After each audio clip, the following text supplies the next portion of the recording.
Hi, welcome back to the Launch Point Leader podcast. My name is Lori, and we're so excited to be back here for our third week of getting to interview some of our future operators from the Chick-fil-A restaurants that Bo runs here in Murfreesboro, Tennessee. So this week we've got Ginny Anne on the podcast, who's been with our team for over 5 years now, and we're so excited to get to hear from her. So Ginny Anne, welcome. Thank you. Yeah, we're so excited. Thanks for having me. Yeah, we're excited to have you on. Thanks. And so why don't you just start off by sharing with the audience a little bit more about yourself? Okay. I'm originally from Macon, Georgia. Grew up in the South, around Chick-fil-A's all the time, close to Atlanta.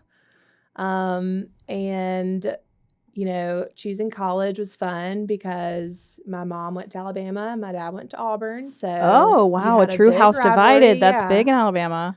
So, biggest decision of my life was choosing college. Did you flip a coin? How'd you make the choice? I always was an Auburn fan. Oh, there it is, your true allegiance. I toured both. But when I toured Auburn, I was like, this is that was where I need to go. And we beat Alabama every home game that we had. Thank you. When I was there. But once you left, different Auburn, story maybe. But.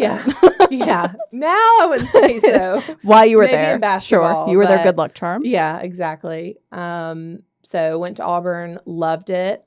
And then, after college, moved to Nashville and started working for Bo. And I've been here for, 5 years, which is wild.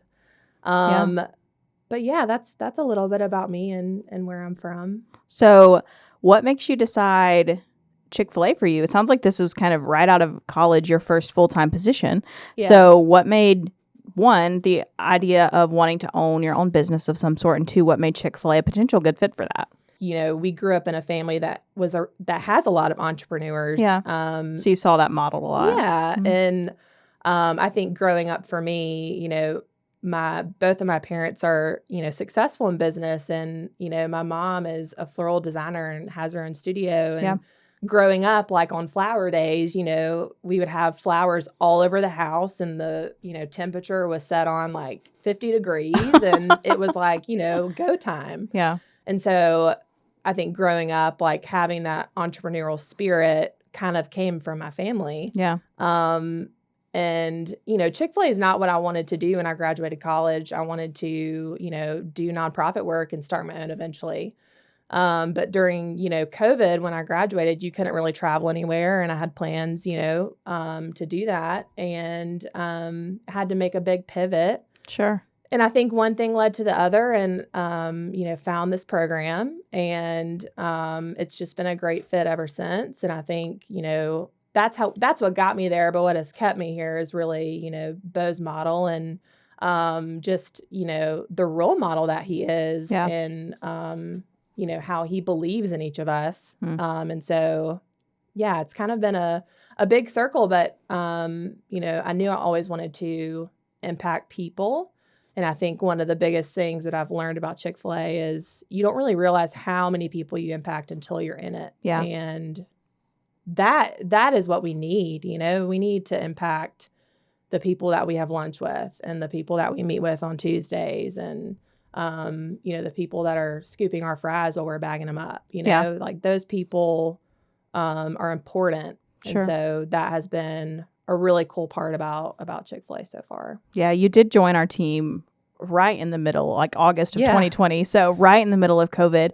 And it's interesting to hear, like, it wasn't where you saw yourself. And I think there's a lot of people who are 5-6 years behind you that have kind of a clear vision. They feel like, when I graduate, this is 100% what I'm going to do. I was kind of in that boat too. And so hearing how you were able to pivot and now find like, oh, this is actually what I know I want to do with my future. And maybe I wouldn't say better than where you were going to end up, but such a fulfilling place you see your life and can live out entrepreneurial mindset. Yeah. So thinking through, obviously a difficult time in the world when you joined our team, but maybe throughout your journey with Chick-fil-A, what was the thing or things that built up your why and made you be like, this is where I want to stay, even once the world, can find some sense of normalcy?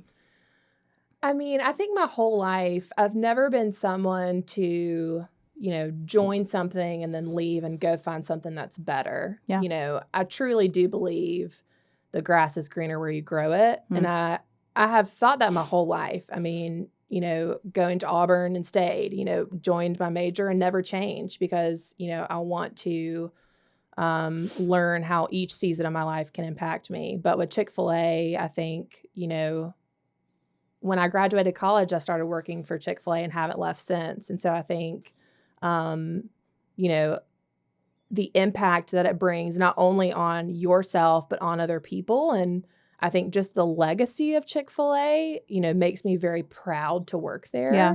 And I think that means a lot. Mm-hmm. And I feel, being here for 5 years now, like I want to feel responsible for continuing this legacy that's been set before us, not only with Truett Cathy, but also with Bo and everything that he's done. Yeah. I feel proud to go to work every day, and I don't want to ever lose that feeling.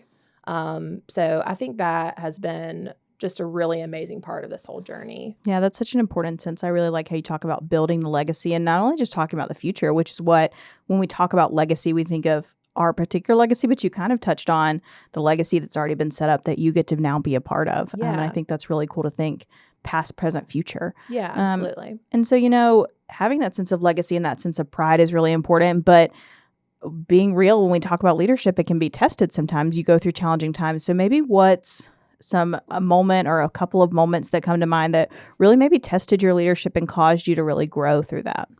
Yeah. I would say, I know it's a difficult question. It's a big bite. Gosh,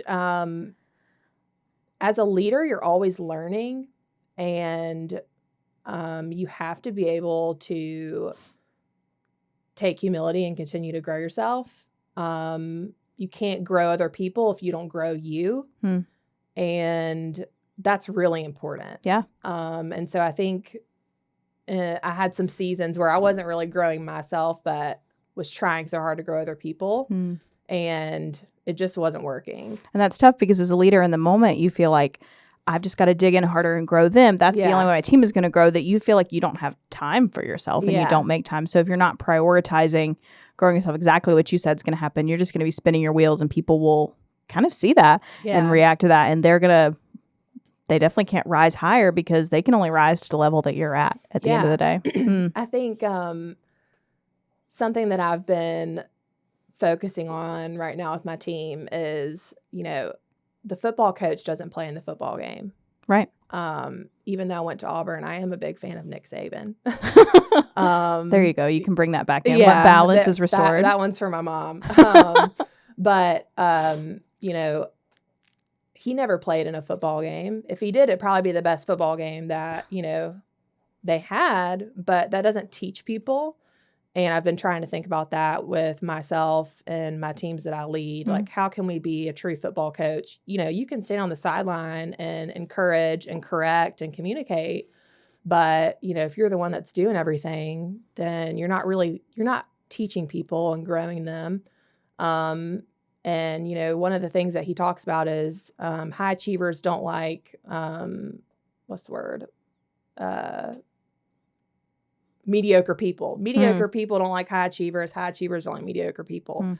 And when you have a vision and a broadcast for where you want to go, there's going to be people that don't agree with you. Yeah. So you have to make sure that you stay rooted in yourself, in your confidence, in the vision. You can't lose sight of what we're trying to do. Yeah. But there are going to be people in your leadership journey that will question a lot of that. And so, you have to be that high achiever. Like, you have to stay motivated for the vision. And, through that can be a lot of growth. Yeah. But you have to stay really confident in yourself. That's good. What are some ways that you've built into, like, maybe some guardrails for yourself that you're able to check back into your vision? Maybe when you do have those people that aren't being high achievers, they're not living up to their full potential in the moment. How do you personally put those guardrails in for yourself? Yeah. I mean, you have to ask yourself, first and foremost, is there anything I can do better? Am I growing them the right way? Have I set the expectations? Have I given them the skills and resources to do what I'm asking them to do? Yeah. And you have to check those boxes first. And then from there, like, what standards are you setting? Something that I've been thinking about recently is, Truett Cathy, why not your best? Why not? Why not? Why not? And I think about that every day. Why can't this be cleaner? Why can't we have better taste in this area? Yeah. Why can't we be, more attentive and courteous to our guests? And, you can have those vision and goals for yourself, but if you don't do the work to explain what it is, to give the consequences and skills and resources and follow all the steps, you're not going to see results. So you have to make sure that you're doing those things correctly. And all you have to do there is follow through. And, if you do those things right, you start to protect your peace in those areas. And at that point, it never becomes personal. It's just, you're either doing it or you're not. Sure. And I think Chick-fil-A, you want to set these expectations because that is our expectation. We have high expectations. And, I think that's one of the challenges that we have to really teach our team too. That's good.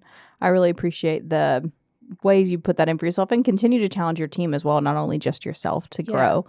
So thinking through the next couple of years for me, you've got big future on the horizon, like getting through the interview process and getting selected to become an operator. What do you think most excites you in the future in the next couple of years that you're excited for? And then once you do, hopefully become an operator and get placed in community, what kind of impact do you hope to make with them? Oh, goodness. I know, not just ended on a light question. Well, first of all, I can't wait to decorate my store. Red carpets and flowers. No, yeah, you will have the fanciest Chick-fil-A probably. Oh, gosh, I hope. The first Gucci sponsor. Chick-fil-A. Heck yes. No, I think the past couple of years have just been so rewarding. Whatever my journey is supposed to be is what it's supposed to be. I think that next step for me is, my hope and dream. Mm-hmm. And I think I'm just excited to be able to kind of go in and implement systems and expectations. And I think the most exciting part is I really feel like I've learned so much from Bo and his business model. And like I said earlier, like leaders always learn. Like I'm always learning every single day. There's never a day where I go home and I'm like, didn't learn something. Yeah.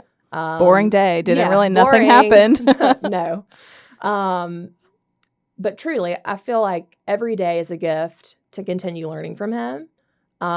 Because I feel like it's made us better people, but also, just better businessmen and women. Yeah. And so I'm excited to be able to kind of continue learning from him and hopefully one day implement some of those same systems in a new place.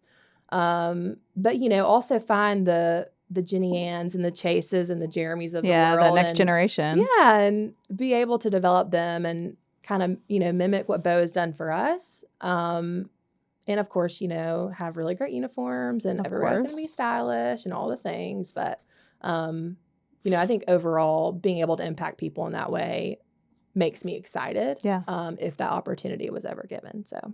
That's awesome. I can't wait to see it. And I've done the disclaimer on the others. So when you share this episode with your future team, I just want them to know that Ginny Anne has guaranteed me free meals at her location. So I'm locking that down. So thank you. You heard it here first. Thank you, Ginny Anne's future team members, for your cooperation. Thank you so much for coming on. It's really fun to hear your perspective on leadership, and especially as someone who's currently in it, right? We talk about people that have founded a business and had the up and downs, but you've been growing and learning and you're getting ready to start to do it on your own. And it's going to be so exciting to watch. I can't wait to see where you are in a couple years. Yeah. So thanks for coming on. I appreciate it. Oh, thank you. I appreciate it too. And thanks for listening in. If you want to learn more about the podcast, would like to share about your personal leadership journey or just a situation you're going on, you can always visit our website to learn more at launchpointleader.com. Thanks so much, and we'll see you next week.